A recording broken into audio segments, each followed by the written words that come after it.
Hello दोस्तों, हम आपका अपने YouTube चैनल एग्ज़ाम डेज पर स्वागत करते हैं। जैसा कि आप जान रहे हैं, यहाँ पर बीपीएससी का जो है प्रैक्टिस सेट चल रहा है, खासकर जीके जीएस का। तो यहाँ पर हम लोग वर्ल्ड ज्योग्राफी की बात कर रहे थे, जिसमें हम लोगों ने 50 क्वेश्चंस देख लिया है और आज की डेट में हम आगे देखने वाले हैं 51 नंबर से। आपको पता है ज्योग्राफी है तो जाहिर सी बात है सभी एग्ज़ाम में क्वेश्चन पुटअप किया ही जाता है, सिलेबस में जीके जीएस में होता ही है। तो देखिए यहाँ पर जो 51 नंबर क्वेश्चन है, ग्रांड कैनियन जो है तो यह एक क्या है, एक खड्ड है, यानी कि एक गड्ढा है कह दिया जाए तो ऑप्शन ए आपका करेक्ट हो जाता है। ठीक है, ग्रांड कैनियन संयुक्त राज्य अमेरिका के एरिजोना प्रांत में कोलोराडो नदी पर स्थित एक खड्ड है। ठीक, अगला प्रश्न है कि विश्व का बृहत्तम डेल्टा निर्मित है कहाँ पर, तो गंगा ब्रह्मपुत्र का डेल्टा जो है विश्व का सबसे बड़ा डेल्टा है, जहाँ पर सुंदर वन पाया जाता है। ठीक है, क्या पाया जाता है, तो सुंदर वन पाया जाता है। अगला प्रश्न है फिजी द्वीप जो है अवस्थित है कहाँ पर, तो प्रशांत महासागर में फिजी द्वीप स्थित है। कहाँ पर, प्रशांत महासागर में। और आपको पता है कि प्रशांत महासागर जो है विश्व का सबसे बड़ा महासागर है, सबसे गहरा महासागर है। स्वेज नहर जो है जोड़ती है, किसको जोड़ती है, तो भूमध्य सागर को जो है किससे जोड़ती है, तो लाल सागर से जोड़ती है। ऑप्शन ए आपका करेक्ट हो जाता है। ठीक है, जो स्वेज नहर है इसको 1869 ईस्वी में जो है खोजा गया था। ठीक, और इसकी जो लंबाई है वह 164 किलोमीटर है। कितनी है, 164 किलोमीटर। वर्ष 2015 में इसकी कुल लंबाई जो है कितनी हो गई थी, तो वो 193.30 किलोमीटर हो गई थी। भूमध्य सागर और लाल सागर को जोड़ने वाली इस नहर को 1869 ईस्वी में जहाज़ों के आवागमन के लिए जो है खोल दिया गया था। इससे दक्षिणी सिरे पर स्वेज बंदरगाह और उत्तरी सिरे पर जो है पोर्ट सईद बंदरगाह स्थित है। ठीक, चलिए, जिससे जो है ये स्वेज नहर खुलने से एशिया और यूरोप के मध्य में जो दूरी थी वह कम हो जाती है। ठीक है, चलिए अगला क्वेश्चन है पनामा नहर जो है जोड़ती है, तो पनामा नहर जो है वह प्रशांत महासागर एवं अंध महासागर को जोड़ती है। तो यहाँ पर जो ऑप्शन आपका बी है वह करेक्ट हो जाता है। ठीक है, अगला यहाँ पर हम क्वेश्चन देखते हैं, तो यहाँ पर जो है आपको बहुत सारे फैक्ट्स भी देखने को मिलेंगे। आप वीडियो को पॉज करके देख सकते हैं, जो मोस्ट इंपॉर्टेंट होगा हम उसका जिक्र जरूर करेंगे। मलस्का जल संयोजक में आने जाने की सुविधा है, तो ऑप्शन ए हिंद महासागर से चीन सागर तक जो है मलस्का जल संयोजक में आने जाने की सुविधा है। नेक्स्ट है सुंडा ट्रेंच जो है किस द्वीप के समांतर स्थित है, जो सुंडा ट्रेंच है यहाँ ऑप्शन ई हो जाएगा, उपयुक्त में से कोई नहीं। ठीक है, या फिर जो है एक से अधिक भी हो सकता है। तो देखते हैं, सुंडा ट्रेंच यानी कि सुंडा गर्त हिंद महासागर में अवस्थित है। इसका विस्तार मुख्यतः इंडोनेशिया द्वीप समूह के सुमात्रा और जो है जावा द्वीप, तो यहाँ पर दो ऑप्शन सही हो जाता है। इस वजह से यहाँ उपयुक्त में से एक से अधिक, ऑप्शन नंबर ई ही करेक्ट हो जाएगा। ठीक है, पहले इस गर्त को जावा गर्त के नाम से भी जाना जाता था। नेक्स्ट है कि ओजोन परत बताती है, तो क्या बताती है, तो यहाँ पर जो है ओजोन परत बताती है कि पृथ्वी की सतह से 15 से 20 किलोमीटर ऊपर वायुमंडल की एक परत है जिसका नाम जो है ओजोन परत है या ओजोन लेयर है। ठीक है, यूँ तो जो ओजोन की उपस्थिति 15 किलोमीटर से नीचे तथा ऊपर जो है 40 किलोमीटर से 50 किलोमीटर तक भी हो सकती है, किंतु संकेंद्रण अत्यंत जो है निम्न होता है। परत के रूप में ओजोन 15 से 35 किलोमीटर ऊंचाई पर ही होती है। ठीक है, जो WMO है यानी कि विश्व मौसम संगठन है, यह ऐसी व्याख्या प्रस्तुत करता है। ठीक है, जो ओजोन लेयर होती है, ओजोन परत होती है, सूर्य से आने वाली पराबैंगनी किरणों से जो है क्या करती है, पृथ्वी को जो है बचाती है। ठीक, ये जो पराबैंगनी किरणें होती हैं त्वचा कैंसर के लिए उपयोगी होती हैं, यानी कि इनसे त्वचा कैंसर अधिकतर होता है। पृथ्वी की सतह से ओजोन परत की ऊंचाई है, तो पृथ्वी की सतह से ओजोन परत की जो ऊंचाई है 10 से 20 किलोमीटर के मध्य में है, तो ऑप्शन ए आपका करेक्ट हो जाता है। ठीक है, ऑप्शन ए आपका करेक्ट हो जाता है।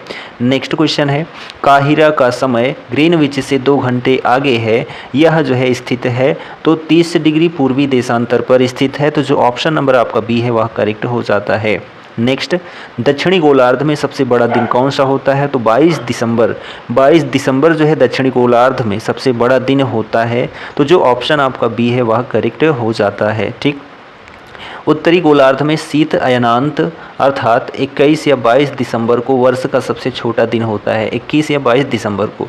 ग्रीष्म अयनांत के समय जो है उत्तरी गोलार्ध में 20 या 21 जून को वर्ष का सबसे लंबा दिन होता है। इसके विपरीत 20 या 21 जून को दक्षिणी गोलार्ध में सबसे छोटा दिन और 21 या 22 दिसंबर को दक्षिणी गोलार्ध में सबसे बड़ा दिन होता है। ठीक है, चलिए अगला क्वेश्चन यहाँ पर देखते हैं। तो क्वेश्चन नंबर है यहाँ पर 62। ठीक है, महाद्वीप जो है अलग कैसे हुए? महाद्वीप अलग कैसे हुए? तो विवर्तनिक क्रिया से। ठीक है, विवर्तनिक क्रिया से जो है महाद्वीपों का अलगाव हुआ। ठीक, अगला यहाँ पर है वलन क्रिया जो है किसका परिणाम है? तो वलन क्रिया जो है पर्वत निर्माणकारी बल का जो है परिणाम है। तो ऑप्शन नंबर जो सी है वह करेक्ट हो जाएगा। यूरोप की एक पर्वत श्रृंखला है, यूरोप की एक पर्वत श्रृंखला है जिसका नाम आल्प्स है। क्या है? जिसका नाम आल्प्स है। ठीक है, इसका जो विस्तार है आल्प्स पर्वत श्रेणी का फ्रांस, ऑस्ट्रिया, जर्मनी एवं स्विट्जरलैंड में है। ठीक है, और इसका सर्वोच्च बिंदु जो है वह क्या है? तो माउंट ब्लैंक है। क्या है? माउंट ब्लैंक है। और यह मोस्ट इम्पॉर्टेंट है कि आल्प्स पर्वत जो है किस पर्वत का उदाहरण है? तो नवीन मोड़दार पर्वत का जो है उदाहरण है। क्या? आल्प्स पर्वत। तकला मकान मरुस्थल अवस्थित है कहाँ पर? तो चीन में स्थित है। ऑप्शन नंबर बी आपका करेक्ट है। ग्रेट विक्टोरियन मरुस्थल जो है वह कहाँ स्थित है? तो ग्रेट विक्टोरियन मरुस्थल जो है वह अमेरिका में स्थित ऑस्ट्रेलिया में स्थित है। कहाँ पर? ऑस्ट्रेलिया में स्थित है। तो ग्रेट विक्टोरियन मरुस्थल जो है दक्षिणी पश्चिमी ऑस्ट्रेलिया में स्थित है। यह ऑस्ट्रेलिया का सबसे बड़ा मरुस्थल है। ठीक है, अगला प्रश्न, निम्नलिखित में से जो है किस देश की मृत सागर के साथ भूमि सीमा नहीं है? यानी कि मृत सागर के साथ कौन सा देश सीमा नहीं साझा करता है निम्न में से? तो ऑप्शन ए लेबनान करेक्ट हो जाएगा। जबकि जॉर्डन, इजराइल, फिलिस्तीन ये सभी जो हैं मृत सागर के साथ अपनी सीमा को साझा करते हैं। मृत सागर का विस्तार जॉर्डन, इजराइल और वेस्ट बैंक क्षेत्र में स्थित है। ठीक है, अगला प्रश्न यहाँ पर है कि दक्षिणी अमेरिका में मध्य अक्षांशीय घास के मैदान का क्या नाम है? तो उसका नाम जो है वह पंपास है। क्या है? पंपास। ठीक है, तो दक्षिणी अमेरिका में मध्य अक्षांशीय घास के मैदान को पंपास कहते हैं। ठीक है, अगला यहाँ पर जो है जो ये पंपास घास का मैदान है अर्जेंटीना, उरुग्वे और ब्राज़ील के दक्षिणी भागों में है। ठीक है, और ये जो प्रेयरी है यह उत्तरी अमेरिका में है और जो डाउन्स है यह ऑस्ट्रेलिया में स्थित घास के मैदान हैं। निम्नलिखित में से कौन सा शहर किसी देश की राजधानी नहीं है? तो उसका नाम है सिडनी। ठीक है, सिडनी जो है किसी देश की राजधानी का नाम नहीं है। और ये जो सिडनी है कहाँ पर है? तो ऑस्ट्रेलिया महाद्वीप में है। ठीक, अब यहाँ पर देखिए नेक्स्ट देखिए क्वेश्चन नंबर 70। ठीक है, 90 ईस्ट रिज कहाँ पर स्थित है? तो ऑप्शन नंबर बी हिंद महासागर में 90 ईस्ट रिज जो है स्थित है। कहाँ पर? तो हिंद महासागर में। ठीक, अगला प्रश्न है कि सागरीय लवणता का मुख्य स्रोत क्या है? तो ऑप्शन नंबर बी भूमि करेक्ट हो जाएगा। ठीक है, सागरीय लवणता का मुख्य स्रोत है। अरब सागर के पानी का औसतन खारापन जो है वह कितना है? तो 35 ppt। ठीक है, 35 ppt जो है खारापन है किसके? अरब सागर का जो पानी है उसका। हिंद महासागर में 0 डिग्री से लेकर 30 डिग्री अक्षांशों के मध्य में 35.14 जो है लवणता वाली खारापन पाया जाता है, परंतु बंगाल की खाड़ी में यह घटकर 30 प्रति हज़ार हो जाती है। ठीक है, वहीं अरब सागर में 36 प्रति हज़ार लवणता पाई जाती है। अतः जो निकटतम विकल्प बी है वह करेक्ट हो जाता है बी। ठीक है, चलिए अगला प्रश्न है निम्नलिखित सागरों में किसमें औसत लवणता सर्वाधिक है? तो उसका नाम जो है मृत सागर है। क्या है? मृत सागर है। तो ऑप्शन नंबर जो आपका डी है वह करेक्ट हो जाता है। ठीक है, अगला प्रश्न है कि दक्षिणी अमेरिका की सबसे बड़ी नदी कौन सी है? तो उसका नाम जो है अमेज़न नदी है। क्या है? अमेज़न नदी। तो अमेज़न दक्षिणी अमेरिका की सबसे लंबी नदी और अपवाह क्षेत्र की दृष्टि से संसार की सबसे बड़ी नदी है। कौन सी? अमेज़न नदी। अगला क्वेश्चन यहाँ पर मेल करना है नदी और उनके शहरों से। ठीक है, तो देखिए यहाँ पर मेल करना है तो जो ऑप्शन नंबर आपका सी है। ठीक है, यहाँ पर देखिए कि रॉटरडैम। ठीक है, रॉटरडैम की जो है राइन नदी रॉटरडैम यानी कि राइन नदी के तट पर स्थित है। और जो आपका पेरिस है यह सीन नदी के तट पर स्थित है। और जो आपका बुडापेस्ट है यह डेन्यूब नदी के तट पर स्थित है। और जो आपका वाशिंगटन है यह आपका पोटोमैक नदी के तट पर स्थित है। यहाँ पर जो ऑप्शन नंबर सी है आपका वह करेक्ट हो जाता है। नेक्स्ट क्वेश्चन है, हिंद महासागर और लाल सागर को कौन सी जल संधि जोड़ती है? तो उसका नाम बाब अल मंदेव है। क्या है? बाब अल मंदेव हिंद महासागर और लाल सागर को जोड़ने वाली संधि है। ठीक है। अगला क्वेश्चन यहाँ पर देखिए कि सुमेलित करना है, सुमेलित करना है। ठीक है। तो यहाँ पर ऑप्शंस हैं। ठीक है, कुड भाषा में क्वेश्चन दिया गया है, तो यहाँ पर ऑप्शन नंबर बी आपका करेक्ट हो जाएगा। ए का 4, बी का 3, सी का 2 और डी का 1। तो यहाँ पर हम इसको देख लेते हैं नीचे। तो अत्यधिक गर्म जो है क्या है? तो सहारा मरुस्थल है। अत्यधिक ठंडा जो है वह अंटार्कटिका है। अत्यधिक वर्षा जो है चेरापूंजी, अब तो मासिनराम हो गया है। ठीक है। अत्यधिक सूखा जो है वह चिली में है। तो यहाँ पर आप देख पाए। अगला क्वेश्चन है, किस मिट्टी में केसिका यानी कि कैपिलरी सबसे अधिक प्रभावशाली होती? तो यहाँ पर जो ऑप्शन ए है चिकनी मिट्टी, इसमें केसिका या फिर कैपिलरी सबसे अधिक प्रभावशाली होती है। तो ऑप्शन जो आपका ए है वह करेक्ट हो जाता है। सबसे कम जो है कैपिलरी सिस्टम जो है काम करता है तो वह बलुई मिट्टी में। ठीक। विश्व में सबसे अधिक कोयला उत्पादन करने वाला देश कौन सा है? तो उसका नाम चीन है। विश्व में सबसे अधिक कोयला उत्पादन करता है। निम्नलिखित में से जो है कूलगार्डी में कौन सी क्रिया संपन्न होती है? तो कूलगार्डी में जो है सोना खनन की क्रिया संपन्न होती है, ऑप्शन सी। ठीक है।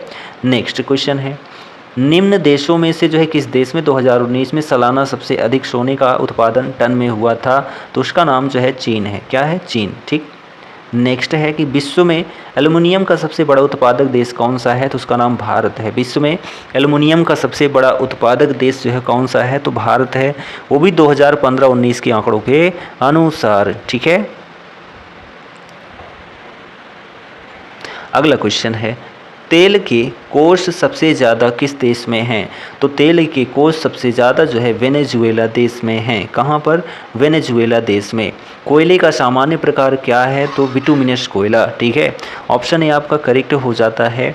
तो एंथ्रेसाइड हो गया, बिटुमिनस हो गया, लिग्नाइट हो गया और पीट हो गया, ये सभी जो है कोयले के प्रकार हैं। ठीक है, कोयले के प्रकार हैं।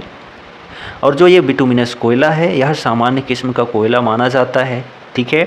और जो एंथ्रेसाइड है यह अत्यंत उत्तम कोटि का तथा पीट जो है सबसे निम्न कोटि का कोयला माना जाता है। भारत में कुल प्राप्त कोयले का 90% से अधिक भाग प्राचीन काल की गोंडवाना शैलों में पाया जाता है। गोंडवाना युगीन कोयला मुख्यतः जो है बिटुमिनस प्रकार का है। तो सबसे उच्च कोटि का कोयला एंथ्रेसाइड, सामान्य कोटि का जो है बिटुमिनस और निम्न कोटि का जो है वह पीट कोयला है। ठीक। नेक्स्ट क्वेश्चन देखिए, यहाँ पर 85 है, ऊर्जा के वाणिज्यिक स्रोतों में विशुद्धतः शामिल होते हैं? तो शक्ति, कोयला, तेल, गैस, जल विद्युत और यूरेनियम। ऑप्शन नंबर ये आपका करेक्ट हो जाता है। ठीक है। निम्नलिखित में से जो है कौन सा शहर धातु के व्यापार का सबसे बड़ा केंद्र है? तो उसका नाम लंदन है। क्या है? लंदन। तो लंदन धातु के व्यापार का सबसे बड़ा केंद्र है। 7 रात मेघीय रातों की अपेक्षा अधिक ठंडी होती है। ठीक है। साफ रात मेघीय रातों की अपेक्षा जो है अधिक ठंडी होती है। क्यों? विकिरण के कारण। विकिरण के कारण। ऑप्शन नंबर बी आपका करेक्ट हो जाता है। ठीक है। मानसून का निर्वर्तन इंगित होता है। मानसून का निर्वर्तन इंगित होता है। तो यहाँ पर जो ऑप्शन सी है आपका करेक्ट है, 1, 2 और 3। तो मानसून का निर्वर्तन इंगित होता है तो साफ आकाश से, बंगाल की खाड़ी में अधिक दाब परिस्थिति से और स्थल पर तापमान के बढ़ने से। तो यहाँ पर तीनों सही हैं। ठीक। नेक्स्ट क्वेश्चन देखिए कि निम्नलिखित में से जो है किस युग्म का जो है मिलान सही है? तो किस युग्म का मिलान सही है? तो भूमध्य रेखीय क्षेत्र जो है गरज के साथ वर्षा मध्याह्न में। तो यहाँ पर ऑप्शन नंबर जो बी है आपका वह सही हो जाता है। निम्न में से जो है किस क्षेत्र में भूमध्य सागरीय जलवायु प्रचलित नहीं है? तो उसका नाम पंपाज है। क्या है? पंपाज। तो पंपाज क्षेत्र में भूमध्य सागरीय जलवायु प्रचलित नहीं है। तो यहाँ ऑप्शन जो डी है आपका वह करेक्ट हो जाएगा। ठीक। अफ्रीका की मूलभूत जनजाति पिग्मी किस नदी घाटी में पाई जाती है? तो उसका नाम जो है कांगो है। ठीक है। क्या? कांगो। तो अफ्रीका की कांगो जो जनजाति है, ठीक है, पिग्मी किस नदी घाटी में पाई जाती है? तो अफ्रीका की जो नदी है कांगो नदी, यहाँ पर पिग्मी किस्म की जो है क्या पाई जाती है, ठीक है, जनजाति पिग्मी जो है कांगो नदी घाटी में पाई जाती है। कहाँ पर? अफ्रीका में। ठीक, अगला क्वेश्चन है पिग्मीज जो है निवासी हैं तो कहाँ की? अफ्रीका के। अभी जस्ट आपने ऊपर देख रहे हैं ये कितनी बार प्रश्न पूछा जा चुका है। एस्किमो जो है निवासी हैं, एस्किमो जो है निवासी हैं, कहाँ के निवासी हैं? तो एस्किमो जो हैं यह उत्तरी ध्रुव के क्षेत्रों की ओर निवास करने वाली जनजातियां हैं जो अलास्का, ठीक है, कनाडा, ग्रीनलैंड और उत्तरी रूस में निवास करती हैं, जो एस्किमो जनजातियां होती हैं। एस्पेरांटो जो है एस्पेरांटो जो है क्या है? तो विश्व भाषा के रूप में कार्य करने के लिए बनाई गई एक कृत्रिम भाषा है जिसको एस्पेरांटो कहते हैं। तो ऑप्शन डी आपका करेक्ट है। वह देश जो विश्व में रेशम का सबसे बड़ा उत्पादक है उसको कौन सा देश कहते हैं? तो उसको चीन देश कहते हैं, जो विश्व में रेशम का सबसे बड़ा उत्पादक है। ठीक है, अगला प्रश्न है कि शहतूत जो विश्व का सबसे सुंदर, गर्म और हल्का ऊन माना जाता है वह कहाँ पैदा होता है? तो वह चीन में पैदा होता है। ठीक है, ऑप्शन जो आपका सी है वह करेक्ट हो जाएगा। नेक्स्ट क्वेश्चन है निम्नलिखित में से जो है कौन सा देश विश्व का सबसे अधिक केसर उत्पादन करने वाला देश है? तो उसका नाम जो है ईरान है। क्या है? ईरान। ऑप्शन नंबर जो डी है वह आपका सही हो जाएगा। ठीक, चलिए अगला क्वेश्चन देखिए, यहाँ पर है कि पत्थर के कोयले के भंडार में कौन देश संसार में अग्रणी है? तो ऑप्शन जो बी है वह आपका सही है। पत्थर के कोयले के भंडार में जो है चीन देश संसार में अग्रणी है। ठीक, नेक्स्ट क्वेश्चन है संयुक्त राज्य अमेरिका को छोड़कर विश्व के निम्न देशों में से जो है कौन सा देश कच्चे तेल का सर्वाधिक उत्पादन करता है? तो उसका नाम जो है वह सऊदी अरब है। कौन सा देश है? तो सऊदी अरब है। ऑप्शन सी आपका सही है। ठीक, नेक्स्ट क्वेश्चन है और आज की वीडियो का हमारा लास्ट क्वेश्चन है निम्नलिखित में से जो है कौन सा देश विश्व का सबसे अधिक यूरेनियम उत्पादन करने वाला देश है? तो उसको कजाकिस्तान कहते हैं। क्या कहते हैं? कजाकिस्तान कहते हैं। ठीक है, तो विश्व में सर्वाधिक यूरेनियम का उत्पादन करने वाला देश कजाकिस्तान है। दूसरे एवं तीसरे स्थान पर जो है ऑस्ट्रेलिया और नामीबिया का स्थान आता है, यानी कि दूसरे स्थान पर ऑस्ट्रेलिया है और तीसरे स्थान पर नामीबिया है। किसमें? तो यूरेनियम के उत्पादन में। ठीक, तो यह जो 50 क्वेश्चंस का वीडियो था आपको कैसा लगा कमेंट करके ज़रूर बताएं, और चैनल पर नए हैं तो चैनल को सब्सक्राइब करके अपने दोस्तों में शेयर करना बिल्कुल मत भूलें। तो यहाँ पर डेली आपको क्लास मिलेगी शाम 5 बजे। शाम 5 बजे आपको देखने को मिलेगा बीपीएससी स्पेशल, चाहे वो टीआरई के लिए हो, चाहे जो है बीपीएससी स्पेशल के लिए या कांस्टेबल या एसआई या किसी भी एग्ज़ाम या अदर की स्टेट या सेंट्रल लेवल का एग्ज़ाम है, वहाँ भी ज्योग्राफी से क्वेश्चन पुटअप होता है। तो मिलते हैं अगले वीडियो में, तब तक के लिए जय हिंद, goodbye and take care.